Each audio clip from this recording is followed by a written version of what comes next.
Assalamualaikum warahmatullahi wabarakatuh. Hai, kenalin nih, nama aku Hafiz Fitra Ramadan. Aku merupakan siswa kelas 8 dari SMP Budi Cendekia Islamic School. Aku berasal dari kota Depok. Nah, tujuan aku di sini ingin meresensikan sebuah novel fiksi yang telah aku baca yang berjudul Destination Jakarta 2040.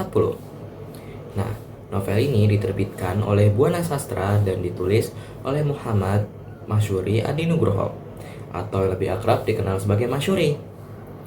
Buku ini dirilis pada tahun 2023 dan total memiliki 262 halaman. Nah, gimana sih isi cerita dalam novel ini? Mari kita bahas sekilas. Nah, mari kita bahas dulu sinopsisnya ya. Oke, jadi cerita ini bermula dari seorang pemuda asal Indonesia yang bernama Raden Ilyas Aditya yang hendak kembali pulang ke Indonesia setelah menyelesaikan studi dalam bidang astrofisika di sebuah universitas asal Amerika yaitu Columbia University. Setelah dia lulus, dia ingin kembali ke Indonesia menggunakan pesawat. Pesawat yang dia tumpangi adalah pesawat CJ470. Nah, dalam perjalanan ke Indonesia, dia dan seluruh penumpang pesawat CJ470 tanpa sengaja melakukan perjalanan waktu ke tahun 2040. Nah, novel ini lebih dominan menceritakan tentang bagaimana cara Ilyas dapat kembali ke tahun 2015, tahun di mana dia selalu berada. Setelah membawakan sinopsis singkat terkait novel ini, mari kita bahas kelebihan dan kekurangannya. Kita mulai dari kelebihannya dulu ya. Kelebihan yang pertama, novel ini memiliki cerita yang sangatlah menarik. Mengapa? Karena novel yang mengangkat cerita terkait perjalanan ruang dan waktu dan dunia masa depan yang canggih masih sangat sedikit. Itulah yang menyebabkan novel ini menarik.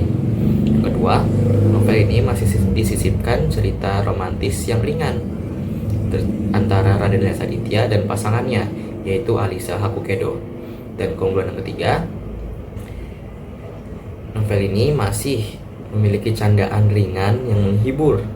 Jadi yang baca pasti nggak bakal bosen. Nah, itu kelebihannya menurut aku. Nah, sekarang kita bahas kekurangannya. Kekurangan yang pertama, novel ini terdapat kata-kata kasar. Dan tentu saja kata-kata kasar itu tidak baik ya.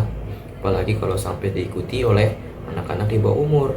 Walaupun novel ini memiliki rating 15 tahun ke atas, tapi bisa aja kan. Nah, makanya kita harus hati-hati.